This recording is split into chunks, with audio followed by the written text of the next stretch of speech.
अस्सलामुअलैकुम, आप देख रहे हैं डेली बिज़ा। मैं आपका होस्ट मुनीर मेमन एक बार फिर से आपकी खिदमत में एक इंटरेस्टिंग एपिसोड के साथ हाजिर हूँ। आज के प्रोग्राम में हम बहुत सी डिफरेंट एस्पेक्ट्स पे बात करने जा रहे हैं जो कि रिलेटेड है पाकिस्तान की मईशत और इंडस्ट्रीज़ के हवाले से।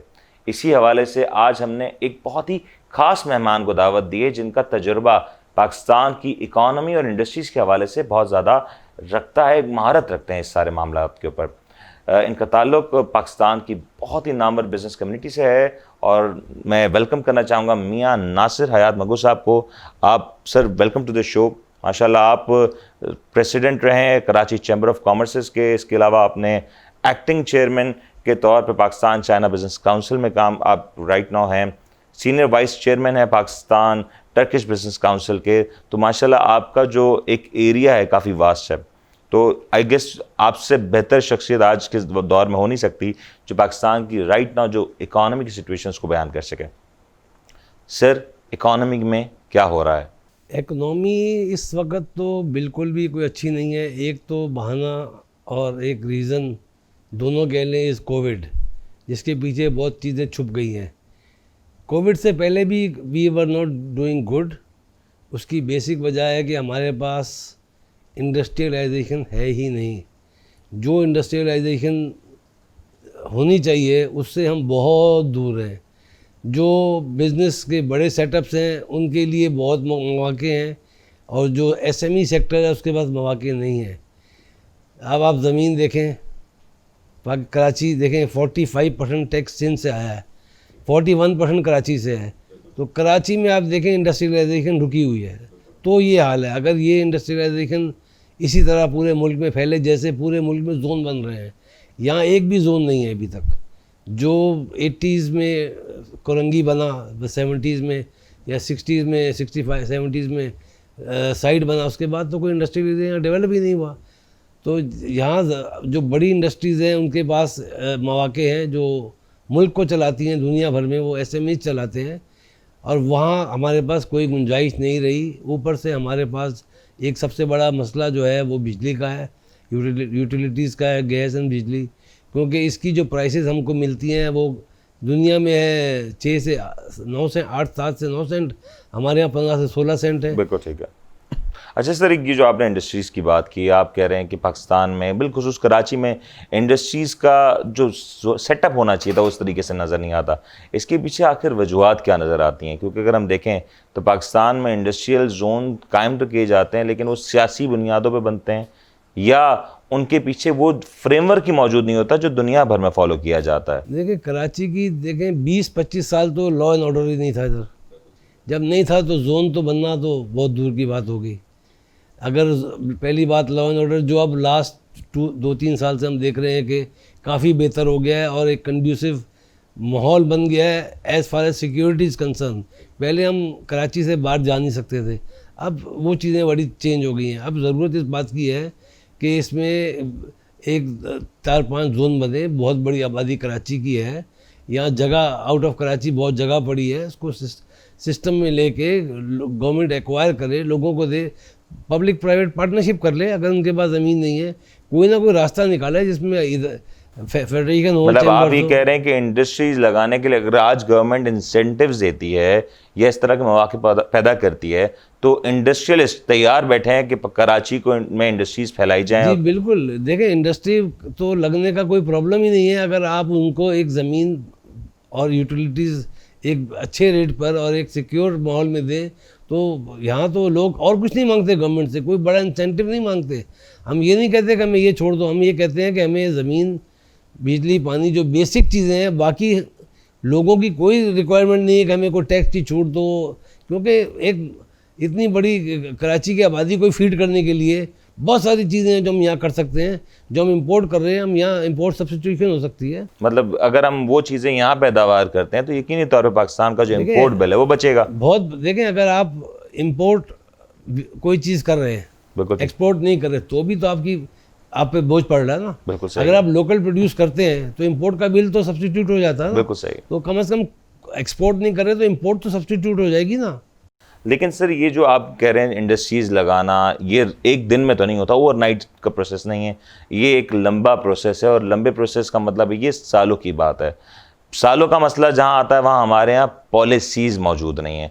क्या ये पॉलिसीज़, क्योंकि गवर्नमेंट जब चेंज होती हैं पॉलिसीज़ बदल जाती हैं, ये पॉलिसीज़ का डिसकंटिन्यू ना इंडस्ट्रियलिस्ट के लिए कितना मुश्किल है? देखिए पॉलिसी तो बनी नहीं, डिसकंटिन्यू तो जब होगी जब कोई बनेगी।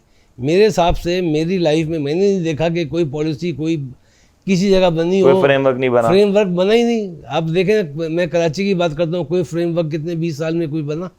एक टेक्सटाइल सिटी बनाई थी पोर्ट कासिम पे, पोर्ट कासिम की टेक्सटाइल सिटी के बिल्कुल 30 लाख रुपए एकड़, और पोर्ट टेक्सटाइल सिटी में 1,30,00,000 रुपए एकड़। कैसे हो सकता है कोई लेगा उसके अंदर? आखिर उसको अबेंडन करना पड़ा और वो जगह वापस पोर्ट कासिम में टेक ओवर कर ली। मतलब जो भी डिसीजन करें वो कम से कम आप उन लोगों को लेके करें जो इस चीज़ को समझते हों। सिर्फ प्रोजेक्शन के लिए हमने टेक्सटाइल सिटी बना दी, इतना हंगामा, इतनी हाइप क्रिएट हुई। और वहाँ भी मैं गया हुआ था तो मैंने उनको कहा कि आप 1,30,00,000 रुपए एकड़ की कीमत रख रहे हैं और बिल्कुल बाजू में बिल्कुल साथ 30 लाख रुपए एकड़ ज़मीन है, तो ये कभी ज़िंदगी में कामयाब नहीं हो सकती। तो इनको ये चाहिए कि जो बिजनेसमैन है, रियल बिजनेसमैन, उनको ऑन बोर्ड लें, इदारों को ऑन बोर्ड लें, से बातचीत करें, सब चीज़ें हो सकती हैं। और जो आप टाइम फ्रेम की बात कर रहे हैं कि स्टार्ट होगा तो ही आगे बात बढ़ेगी ना, क्योंकि स्टार्ट ही नहीं होगा तो हम बातें ही करते रहेंगे और 10 साल निकल जाएंगे। एग्जैक्टली नासिर साहब, एक मैं इसके बारे में बात करूंगा कि पॉलिसीज़ में, क्योंकि जब हम पॉलिसी की बात करते हैं तो पड़ोसी ममालिक के हवाले से भी बात होनी ज़रूरी है। यहाँ पे एक छोटा सा ब्रेक लेंगे, ब्रेक के बाद वापस आएंगे तो नासिर साहब से पूछेंगे कि जो हमारे पड़ोसी मुल्क में जो फ्रेमवर्क तैयार किया जाता है उसको अगर पाकिस्तान में इम्प्लीमेंट किया जाए तो क्या कुछ रहेगा।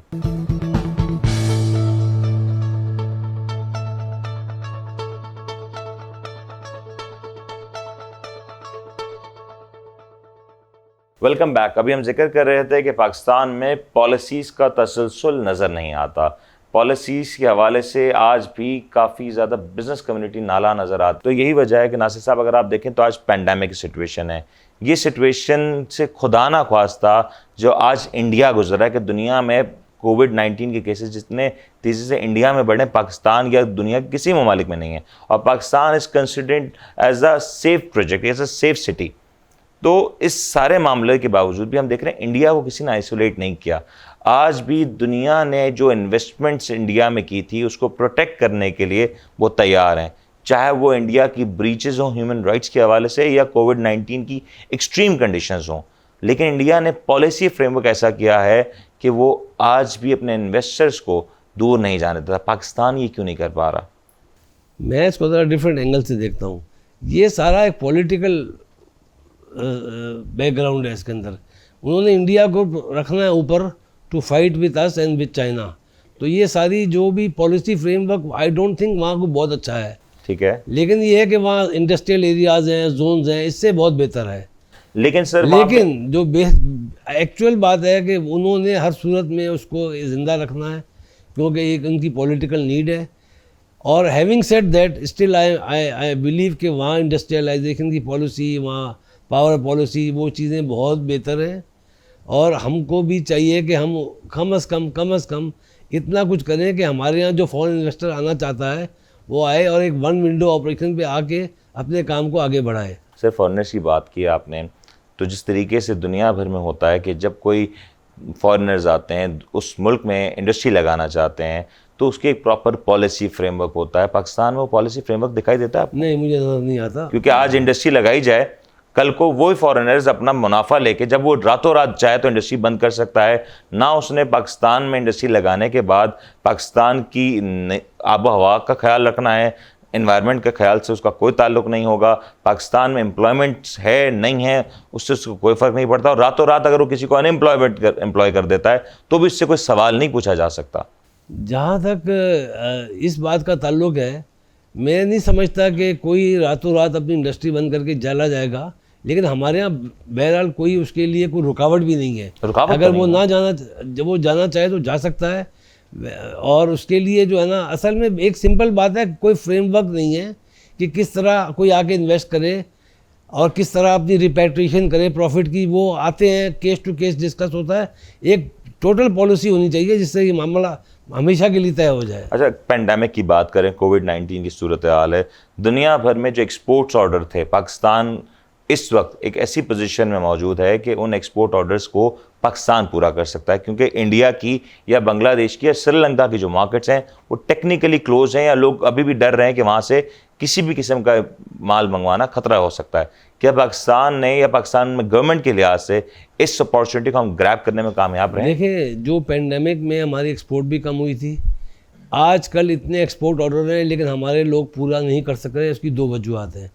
एक सबसे बड़ी वजूहत है जो गैस का प्रॉब्लम है, इस वक्त हो गया है गैस शॉर्टेज। पूरे मुल्क में गैस का प्रॉब्लम आया हुआ है, जिसकी वजह से एक्सपोर्ट ऑर्डर्स पूरा करना जो ऑलरेडी उनके पास हैं वो मुश्किल है। बल्कि मैं कई एक्सपोर्टर्स को जानता हूँ, कहते हैं एक्सपोर्ट के इतने ऑर्डर्स हैं कि वी कांट इवन, यानी अगर हमारे पास गैस हो तो भी हम पूरी नहीं कर सकते, क्योंकि हमारे पास कैपेसिटी नहीं है इतनी जितने एक्सपोर्ट ऑर्डर्स पाकिस्तान को मिले इसमें। और उसमें जो नॉर्मल अगर प्रोडक्शन पाकिस्तान की कर लें, वो भी गैस के मसले की वजह से बड़ा हर्ट हो रहे हैं। इस वक्त एलएनजी जो है, इंपोर्टेड एलएनजी, लोकल गैस जो सुई गैस है उससे भी कम प्राइस पे बाहर दस्तयाब है। तो अगर ये वहाँ से इंपोर्ट कर लें तो ये जो एक क्राइसिस खड़ा हुआ है अपना, तो आप देना सिफारिश देना गवर्नमेंट को कि आप इंपोर्ट करें। हमारे जो चैम्बर ऑफ फेडरेशन के प्रेसिडेंट हैं, उन्होंने भी जो है इस वक्त इसको परसू किया गवर्नमेंट के साथ कि एलएनजी अगर इतनी सस्ती है कि नेचुरल गैस से भी इस वक्त सस्ती है, तो इनको ये चाहिए कि इसको इंपोर्ट करें। हमारे यहाँ 2 टर्मिनल हैं एलएनजी के, एक ऑपरेटिव है, एक फुली ऑपरेटिव नहीं है। तो इनको चाहिए कि वी हैव द कैपेसिटी, ये मंगाएं और लोगों को दें, ताकि इंडस्ट्री तो अपनी बगैर रुकावट के चले। मतलब अगर ये इंडस्ट्री को अगर ये गैस प्रोवाइड कर दी जाए तो ये टेक्सटाइल ऑर्डर्स पूरे होकर पाकिस्तान के एक्सपोर्ट्स के नंबर्स को काफ़ी हद तक बढ़ा सकते हैं। स्ट्रेंज, लेकिन इसके बावजूद गवर्नमेंट का इस पे उस तरीके से ध्यान नहीं है। गैस क्यों नहीं दी जा रही सर आपको? डिसीजन देखें, गैस का प्रेशर कम होगा डेफिनेटली, ये नहीं कि है और नहीं दे रहे, लेकिन जब एलएनजी अवेलेबल है, एक अच्छी प्राइस पे अवेलेबल है, तो उसको असल में आई थिंक डिसीजन जो है ना बड़ा फास्ट नहीं होता। जो भी डिसीजन है, this government takes time to take some steps. देखें, ये चीनी की मसला हुआ तो इंपोर्ट थोड़ा लेट की, गंदम का मसला हुआ तो डिले। अगर 2 महीने 1 महीना पहले स्टेप ले लेते तो ये शॉर्टेजेस नहीं आती। सुबह की लड़ाई नहीं आती जो चीनी का बहरान रहा, देखें, मैं आपको ऑनेस्टली बताऊं कि ये जो लड़ाई है ना, इसमें ये सूबों की लड़ाई है। क्योंकि मैं कहीं एक जगह बैठा हुआ था तो उसने कहा कि एक सूबा जब अपनी प्राइस कंट्रोल करता है शुगर की या वीट की, दूसरे सूबे में शॉर्ट हो जाती है वहाँ, तो ये यहाँ से वहाँ चली जाती है, इसको रोक नहीं सकते कोई। तो असल जो मसला है ना, वो सूबों की लड़ाई की वजह से ये प्राइसेस बढ़ रही हैं। लेकिन अगर आपने फिर भी इंपोर्ट करनी है तो आप 2 महीने पहले कर लें। आप जब सर उठाता है बहरान, आप उसी वक्त जाके आम आदमी की तो मामला ठीक चले ना, खाना पीना उनकी डेली लाइफ तो मुतासिर ना हो। देखें चीनी इंपोर्ट की, अब हम गंदम कर रहे हैं, लेकिन it should have been done before. ठीक है, जब कोई चीज़ शुरू हुई तो बजाय इसके कि इसको पहले अपने मामला ठीक करने की कोशिश करें सुबह से, इसको चाहिए कि गवर्नमेंट को एक दफ़ा तो मंगा ले 2-4 जहाज, ताकि एक इंटेंशन सामने आए कि भाई रेगुलेटरी बॉडी नहीं पाकिस्तान में काम करती जो इन सारे बहरानों को। देखिए, रेगुलेटरी बॉडी तो है ना, फूड सिक्योरिटी की तो पूरी वो फिर क्या मिनिस्ट्री है ना, लेकिन डिसीजन तो फाइनल नहीं होता ना, डिसीजन लेट हुआ। मतलब डिसीजन नहीं हो पाता, लेट होता है लेकिन लेट। अगर डिसीजंस लेट हो रहे हैं तो मतलब ये सिर्फ डिसीजंस का लेट होना। देखिए, 2 एग्जांपल मैंने आपको दी कि चीनी इंपोर्ट हुई 1 महीना पहले, 2 महीने पहले हो जाती तो ये प्राइस ना होती। वीट का, ये 2 चीज़ें तो आप एलएनजी में देखते हैं। अभी तो गवर्नमेंट इवन इंडस्ट्रियलिस्ट और हमारे जो फेडरेशन के प्रेसिडेंट हैं वो भी काफ़ी इसको स्ट्रांगली कह चुके हैं कि भाई अब if we don't have gas we can import, we have surplus LNG terminal जो पूरा यूटिलाइज नहीं हो रहा, तो वी हैव ए ऑप्शन। आपकी इसी बात को कंटिन्यू करता हूँ कि पाकिस्तान में जो चैम्बर ऑफ कॉमर्स का जो रोल रहा, फेडरेशंस का जो रोल रहा है, डिफरेंट बिजनेस काउंसिल्स के जो रोल हैं, वो इस तरीके से एक्टिव नज़र तो आते हैं ग्राउंड पे, लेकिन गवर्नमेंट उनकी सुनती नहीं है। एक्चुअली दुनिया में तो ये एडवाइजरी बॉडी है और हर चीज़ इनसे पूछे बगैर नहीं होती। ठीक है, यहाँ अनफॉर्चुनेटली ऐसा माहौल नहीं रहा। गवर्नमेंट्स बड़ी स्ट्रॉन्ग रही, उन्होंने अपनी मनमानी की। अब ये जो 2 साल गुजरे हैं, इसमें कम से कम इस पोजीशन पे हम आ गए हैं कि सुन सकते हैं। ठीक है, पहले तो बोलने की ताकत ही नहीं थी। ठीक हो गया। अब कम से कम if you want to say something against the government about with a good intention policy making पे, तो there is no problem. But before that they have, specially Karachi में, there was a big problem कि आप you are not allowed to say anything. अच्छा, कराची वालों को बोलने की इजाज़त नहीं हुई? कराची में था, पंजाब में भी था, लेकिन यहाँ ज़्यादा था ना। अच्छा, सी पे मैं बात करूंगा कि गवर्नमेंट क्यों नहीं सुन रही चैम्बर ऑफ कॉमर्स की, और जो आपने सिफारिशात दी हैं पिछले 4-6 महीनों में, उस पर आखिर कहाँ तक अमल दरामद हुआ, इससे बात करेंगे। छोटा सा ब्रेक लेते हैं, ब्रेक के बाद वापस आते हैं।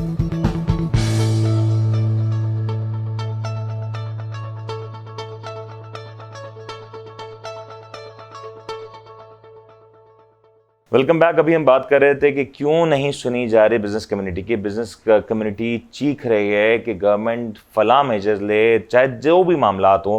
बिजनेस कम्युनिटी की अपनी एक से ज़रूर है, लेकिन गवर्नमेंट्स आज भी उस पर इस तरीके से बात करने के लिए, अमल करने के लिए तैयार नहीं आती।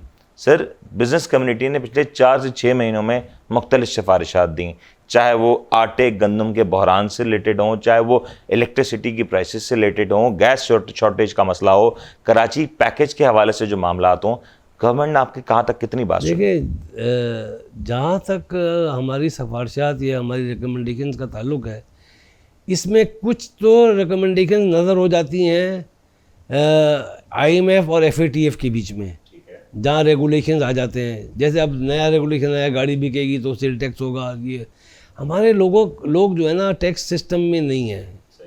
और जो छोटा ताजुर है या जो छोटे से बड़ा थोड़ा मीडियम लो है, वो बिल्कुल ना उनके पास तालीम है, ना वो आना चाहते हैं।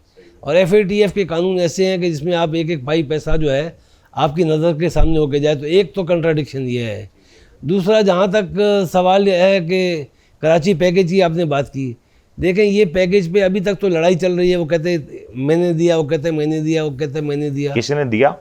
नहीं, देखें अभी तो गवर्नमेंट कहती है मैंने दिया, फेडरल गवर्नमेंट कहती है, सिंध गवर्नमेंट कहती है इतने मेरे, इतने मेरे। ये एक तो पहली बात है कि इनका अपना मसला ख़त्म हो तो पहले हमारी बाद में हमारी तरफ आए। अब इतना बड़ा नुकसान हुआ जो छोटे लोगों का, या जो बर्दाश्त नहीं कर सकते, नुकसान तो कई छोटे बड़े सबका हुआ, लेकिन जो बर्दाश्त नहीं कर सकते उनके लिए इस पैकेज में कुछ नहीं है। बिजनेस कम्युनिटी के लिए है कुछ? आई डोंट थिंक, मैंने नहीं सुना अभी तक, ना कहीं पढ़ा, ना जो हमारी कभी मीटिंग हुई तो उसमें कोई बात हुई। जो सारा जो मेन चीज़ है वो इंफ्रास्ट्रक्चर के ऊपर, सड़कें बिछा दो, मेन पुल बना दो, इंफ्रास्ट्रक्चर पे है। मेन जो इसका जो है ना, कॉन्ट्रैक्टर्स को पैसा दे दो, वो है। और कोई सर्कुलर रेलवे की बात है, मेन 2 आइटम है इनके। बाकी जो आप बात कर रहे हैं कि कोई आम आदमी के लिए या बिजनेसमैन के लिए, तो वो तो सिंध हुकूमत तो सर नहीं बड़ी है। प्रोएक्टिव नजर आती है इन सारे मामलात पे। वो तो अभी सिंध में मच्छरों के बचने के लिए जानवरों को बड़ी सारी करोड़ों रुपए के मच्छरदानियां दी गई हैं। तो आप लोग को बिजनेस कमेटी को कुछ नहीं दिया गया? हमें मच्छर नहीं काटते। आप लोग को फिर भी कोई इंसेंटिव तो दिया होगा? ये एक बहुत बड़ा तजाद है बीच में कि मैंने आपसे ये कहा कि ये जो भी चीज़ हो रही है ये आपस में कर रहे हैं। इसमें हम लोगों की रिकमेंडेशंस को सिर्फ एक पेपर की हद तक ये देखते हैं, पढ़ते हैं।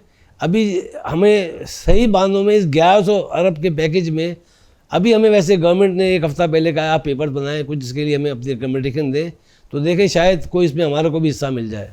अच्छा सर, अब बात करते हैं जो हमने लोकल तो काफ़ी सारी मामलात को देख लिया। अब ज़रा जिक्र करते हैं कि इंटरनेशनल सिनेरियो बड़ा तेज़ी से तब्दील हो रहा है। अमेरिका में इलेक्शंस हैं, अमेरिका चाइना के दरमियान टेंशन्स हैं, कोविड-19 है। इन सारी सिचुएशन में आखिर पाकिस्तान कहाँ खड़ा है? पाकिस्तान के पास अपॉर्चुनिटी भी आ रही है क्या आने वाले दिनों में कोई? देखिए, पाकिस्तान का मैं आपको एक बताऊं कि मैं पाक चाइना बिज़नेस काउंसिल का चेयरमैन हूं। लेटली मुझे कुछ चाइनीज़ ऑफिशियल्स मिले थे, वो हमारे लिए कुछ एक्सपोर्ट मार्केट खोलना चाह रहे हैं। तो यहाँ से टावल, यहाँ से बेडशीट, यहाँ से गारमेंट, इस तरह की कुछ चीज़ें चल रही हैं। और उन्होंने कहा कि जो आप यूरोप माल भेजते हैं उस स्टैंडर्ड का माल ही हमें चाहिए। तो मुझे ये उम्मीद है कि नेक्स्ट 1 ईयर 2 ईयर्स में हमारी एक्सपोर्ट का रुख चाइना की तरफ हो जाएगा। लेकिन सर सॉरी आपकी बात काट रहा हूँ, क्योंकि जब हम देख रहे हैं कि पाकिस्तान में आज जो पॉलिसी का जो मेजर शिफ्ट है वो चाइना की तरफ है। इससे पहले सालों तक वी वर टोटली डिपेंडेंट कि अमेरिका के हवाले से जो पॉलिसी होगी उसमें अमेरिका को खुश करना है या अमेरिका की टुवर्ड्स एक इंक्लाइन नज़र आता था। अब सिचुएशन थोड़ी सी डिफरेंट, अब चाइना की तरफ है। हम मार्केट्स को अपनी ब्रॉडर क्यों नहीं कर पा रहे? हम already we are doing exports to Europe and USA। ठीक है, ये तो हम कर ही रहे हैं। ये एक नया सेगमेंट है जो मैंने सुना कि चाइनीज़ पहले अपनी टेक्सटाइल एक्सपोर्ट करते थे। अब I personally met them, they want to buy the bedsheets, garments, textile industry के लिए मतलब टेक्सटाइल ये इंडस्ट्रीज, वो ये 3 सेक्टर तो उन्होंने मुझे कहे हैं और मैंने कुछ एक्सपोर्टर्स मिलाए भी हैं उनको, और वो ऑलरेडी कर रहे हैं। तो हमारा एक ये वाइड हो जाएगा। जो अगर मुल्क को प्रॉब्लम ये है, बिल्कुल सिंपल है, 5 सेक्टर्स के लिए सब रियायतें हैं जो ट्रेडिशनल हैं फ्रॉम लास्ट मैनी डिकेड्स। बाकी किसी सेक्टर के लिए कोई रियायत नहीं है, कोई बिजली की रियायत नहीं है, कोई इंसेंटिव नहीं है। तो अगर ग्रो करना है तो सारे सेक्टर्स के लिए पैरेलल एक साथ ग्रो करेंगे। ये नहीं हो सकता कि उन 5 पे आप बैठे रहें, उनकी 20, 14 या 15 अरब बिलियन की क्या वो एक्सपोर्ट 5 रहेगी। सेक्टर क्यों ग्रो कर रहे हैं, इसकी कोई खास reason? 5 sector I think grow तो नहीं कर रहे हैं, मेंटेन कर रहे हैं जो एक्सपोर्ट है अपनी। वो 5 सेक्टर्स पावरफुल हैं, उनके लिए बिजली का एक रेट है, गैस का एक रेट है, गवर्नमेंट में एनर्जी का उनके एक लोग रेट भी है। शामिल होंगे। गवर्नमेंट तो देखें ना, वो कमाऊ पूत है ना, आज की डेट में they are exporting, so they are given extra favours. अगर ये इनको ये चाहिए कि पहले एनर्जी की पॉलिसी बनाएं, यूनिफॉर्म एनर्जी का रेट करें फॉर एवरीवन। ठीक है, मतलब कम से कम इनपुट कॉस्ट तो सबकी बराबर हो ना। सही। लैंड बिल्डिंग दे तो बहुत सारे सेक्टर और ग्रो कर जाएंगे। देखें, मैं आपको बताऊं, हमारा एग्रीकल्चर, आधा एग्रीकल्चर गल जाता है, फ्रूट आने से पहले आधा गल जाता है। आधा एक्सपोर्ट हो जाता है। एक्सपोर्ट तो हमारा बहुत कम होता है, लेकिन जो हम आप फ्रूट खाते हैं आधा 50% गल जाता है, क्योंकि वो पहुंचता ही नहीं है। ठीक है। अगर इसकी पैकेजिंग वहाँ करें, 100 किस्म के प्रोडक्ट बन सकते हैं। आप टमाटर का वही पेस्ट बना ले। अच्छा, ये बात बिल्कुल ठीक है कि पाकिस्तान में इंडस्ट्रीज का जो बड़ा फुकदान नजर आता है, लेकिन एक और जो बड़ा इंपॉर्टेंट पॉइंट है कि पाकिस्तान के जो गिने चुने दोस्त ममालिक हैं, उनके साथ भी पाकिस्तान की ट्रेड्स उतनी अच्छी नज़र नहीं आती। देखिए, टर्की की एग्जांपल ले लें, मलेशिया की एग्जांपल ले लें, आप तो खुद इन सारे मामलात को बड़े क्लोजली वॉच करते हैं। हम अपने पोटेंशियल पर ट्रेड कर रहे हैं उनके साथ। देखिए, मैं आपको बताऊं, टर्की का जो प्रॉब्लम है ना, टर्की का जब शिप आता है ना इधर, इट टेक्स 37 डेज, ठीक है, क्योंकि वहाँ से पहले जाता है यूरोप और यूरोप से इधर आता है। ठीक हो गया। या तो हमारी इतनी मल्टी बिलियन की ट्रेड हो कि पूरे के पूरे जहाज भर के इधर आए। सही है। टर्की का ट्रेड, आप मेरी बात ये लिख लें, जब भी हमारा बाय रोड शुरू होगा ना, ठीक है, रोड ट्रांसपोर्ट वाला एक्सपोर्ट होगी ना टर्की, तो हमारी हो सकती है। वरना उसकी लोकेशन ऐसी है 30 to 35 डेज, और उसका फ्रेट यूरोप से डबल है। ठीक हो गया। डेफिनेटली जहाज घूम के आ रहा है। मैं खुद टर्की से बड़ा ट्रेड करता रहा हूँ एक ज़माने में। सही। लेकिन जब उनको EU कस्टम मिल गया, यूरोपियन यूनियन का कस्टम ड्यूटी फ्री मिल गया, बिल्कुल ठीक। तो उन्होंने कहा वहाँ हमारा 10-15 डॉलर में जाता है, आपका 80 डॉलर में आता है, अमेरिका से भी ज़्यादा फ्रेट लगता है हमें। बिल्कुल ठीक है। तो उसका प्रॉब्लम ये नहीं है कि हम नहीं करना चाहते या हमारा कोई बैरियर है, हमारा एक लॉजिस्टिक्स का प्रॉब्लम है।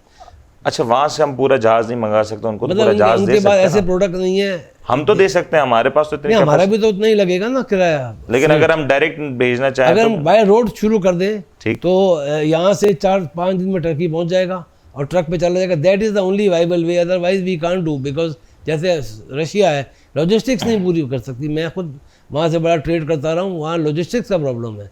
40 दिन, 30 दिन, 35 दिन, और फ्रेट ऐसा है कि जहाज़ पहले इटली जाता है, इटली से इधर आता है। अच्छा, इसके अलावा अगर CPEC को देखें, CPEC पे हम काफ़ी ज़्यादा डिपेंडेंट नज़र आते हैं, और शायद वो एक ऐसा वाहिद प्रोजेक्ट है जिस पे हर कोई बात करता है, लेकिन इशू ये है कि वो एक ही बड़ा प्रोजेक्ट है। CPEC के पैरेलल पाकिस्तान में और क्या कुछ होने जा रहा है? देखिए, CPEC, दुनिया में कई CPEC हुए।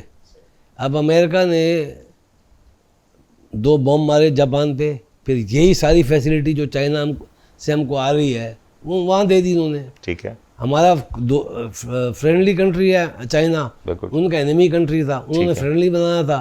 तो उन्होंने चाइना, जापान, कोरिया, इन सब ने जो भी तरक्कियाँ की, वो अमेरिकन इन्वेस्टमेंट पे, अमेरिकन ड्यूटी फ्री एक्सेस पे, अमेरिकन टेक्नोलॉजी यहीं से शुरू हुए ना। ठीक हो गया। अगर चाइना इधर आता है हमारे पास और हमारे साथ जॉइंट वेंचर करता है, अब गवर्नमेंट का उनकी जो पॉलिसी है, प्राइवेट लोगों से जॉइंट वेंचर करने हैं। ठीक है। जो इंफ्रास्ट्रक्चर के प्रोजेक्ट थे वो तो कर लिए गवर्नमेंट के साथ, उन्होंने FW के साथ कर लिए। लेकिन अब जो बाकी जो उनके प्रोजेक्ट हैं, आई नो वेरी मच के वो कंपनी प्राइवेट पार्टनरशिप कर रहे हैं, और it will be good for country. मतलब इंडस्ट्रीज लगती हुई दिखी जाएंगी अगले 5 से 10 साल में, और ये स्प्रेड होंगी across the country. I am sure के वहाँ देखे, नोइंग चाइना, वहाँ बहुत सारी इंडस्ट्रीज वाइबल नहीं रहेंगी due to environment problem, due to labour rates, और due to many other things. वो इंडस्ट्री वाइबल नहीं रहेगी। सही हो गया। तो वो यहाँ आ जाएगी। फिर बहुत सारी इंडस्ट्रीज ऐसी हैं जिस पे एंटी डंपिंग लगाई हुई है मुख्तलिफ कंट्रीज़ ने। ठीक हो they are not able to export. they want to relocate their plants to Pakistan and export from here because we are not in that zone जहाँ एंटी डंपिंग लगी है. सही. So ये बहुत सारी चीज़ें की चेंजेस आई एम फोरसीइंग कि हो सकते हैं, बट वी जस्ट नीड के एक यूनिफॉर्म पॉलिसी.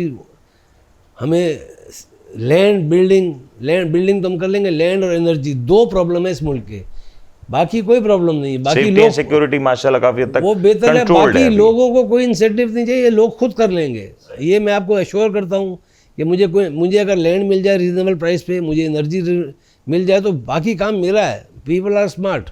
अब आप ही के काम के बारे में बात करेंगे बिकॉज FPCCI के इलेक्शंस होने जा रहे हैं. इन इलेक्शंस के हवाले से बात करेंगे और आगे क्या होने जा रहा है. एक छोटा सा ब्रेक लेते हैं, ब्रेक के बाद वापस आते हैं.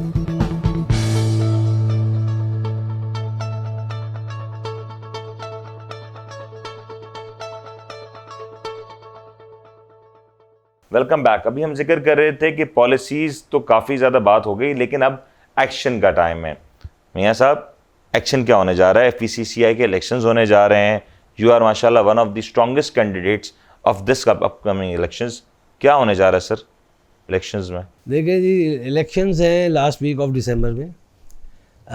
हमारे ग्रुप से BMP की तरफ से they are few candidates, but I am hopeful के I would be the person who will get the ticket and I will be contesting the elections against the rivals. My only and only target is कि government के साथ ऐसी working relationship हो कि कोई भी policy बने, कोई भी SRO इशू हो, वो हमारी इनपुट के बगैर इशू ना हो. ठीक. This is my only target कि अगर कोई भी चीज़ गवर्नमेंट करना चाहती है या हम करना चाहते हैं, तो वो ये नहीं हम सुबह उठे एक SRO आ गया, एक पॉलिसी आ गई, ऐसा नहीं है.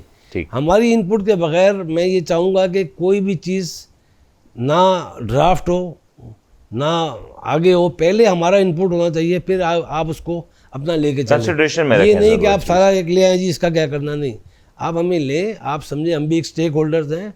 इम्प्लीमेंट हमने होनी है, एग्जीक्यूशन आपने करनी है, लेकिन जिस पे इम्प्लीमेंट होनी है वो हम है. हमें अगर आप कोई चीज़ साथ नहीं रखते हैं तो फिर क्या होता है, जैसे बजट आता है लोग कहते हैं बहुत अच्छा है, बहुत अच्छा है, दूसरे दिन कहते हैं ये गलत है, परसों कहते हैं वो गलत है. तो हम उस चीज़ से निकलना चाहते हैं कि आप जो भी पॉलिसी फ्रेमवर्क बनाएं, हमें साथ लेके बनाएं. लेकिन सर आप टेक्निकली जो आपका टेन्योर होता है 1 साल का, ये इतना कम टेन्योर है कि किसी भी शख्स के लिए इसमें काम करना बहुत मुश्किल नहीं होता? देखिए, टेन्योर तो जिस किस्म का ये इदारा है और जितना बड़ा काम ये कर सकता है, टेन्योर कम से कम 2 साल का होना चाहिए मिनिमम. क्योंकि 3 महीने इलेक्शन आता है, इलेक्शन के 3 महीने तो आपके वो चले जाते हैं इलेक्शन के अंदर. ठीक है. जब नया आता है कोई तो उसको भी टाइम लगेगा, 1-2 महीने एडजस्ट होने में लगते हैं. इतना बड़ा इदारा है. फिर अगले सितंबर में फिर वो इलेक्शन का सिलसिला शुरू हो जाता है. तो पीस ऑफ माइंड से काम करने के लिए कम से कम मिनिमम 2 साल तो होने चाहिए. और पहले थे, बाद में ट्रेड ऑर्डिनेंस आया तो उन्होंने उसको चेंज कर दिया. लेकिन इसका एक और बड़ा इम्पैक्ट ये भी तो पड़ता है ना कि जो आप ग्राउंड वर्क करते हैं 3, 4, 6 महीने लगा के, जब आपका फेस चेंज होता है तो डेफिनेटली बिजनेस कम्युनिटी एक बार फिर से नया चेहरा देख रही होती है. इंटरनेशनल कम्युनिटी भी एक नया चेहरा देख रही होती है. तो हर साल बाद एक नया चेहरा, उसका एक अलग माइंडसेट, एक अलग पॉलिसी, उसको कंटिन्यू करना तो मुश्किल हो जाता होगा. बिल्कुल, मतलब 2 different people, 2 different policies, different thinking, different way to project things and different nature also, and different nature. So I think 2 साल का एक टेन्योर होना चाहिए. अगर कोई आदमी परफॉर्म करे और टू गेट द रिजल्ट और कोई कंसिस्टेंसी रखने के लिए 2 साल का पीरियड होना चाहिए, but that is not in the law. अगर मैं आपको आखिरी सवाल करूं कि वो कौन सा एक मेजर काम होगा जो if you elected, if you just get this votes और इस सारे प्रोसेस के बाद जब आप इलेक्ट होकर आ जाते हैं, तो वो आप कौन सा एक काम होगा जो करना चाहेंगे? मेरा एक काम ये होगा कि एक ऐसा इमेज बिल्ड करना कि हमारे बगैर ये मुल्क नहीं चल सकता. ठीक है. और हमको हमारी ड्यू इम्पोर्टेंस और ड्यू स्पेस मिलनी चाहिए टू परफॉर्म. बहुत बहुत शुक्रिया नासिर साहब. आपकी हवाले से जितने भी बातें हुई यकीनी तौर पे काफ़ी ज़्यादा इंस्पायरिंग रही, और उम्मीद करते हैं कि FPCCI के जो ये बॉडी जिस तरीके से काम कर रही है, साल से पाकिस्तान के लिए काफ़ी कुछ कंट्रीब्यूट करती है रही है ये बॉडी, उसके बाद आने वाले दिनों में ये बॉडी मज़ीद बेहतर तौर पे काम कर सके. नए चेहरे या पुराने चेहरे जो भी आएँ, हमारी बहुत ज़्यादा उनके लिए गुड विशेस होंगी कि वो आएँ, पाकिस्तान की तामीर और तरक्की में अपना हिस्सा डालें. आज के लिए फ़िलहाल इतना ही. कल तक के लिए अपने होस्ट मुनीर मेमन को इजाज़त दीजिए। अपना बहुत बहुत ख्याल रखिएगा। अल्लाह हाफ़िज़।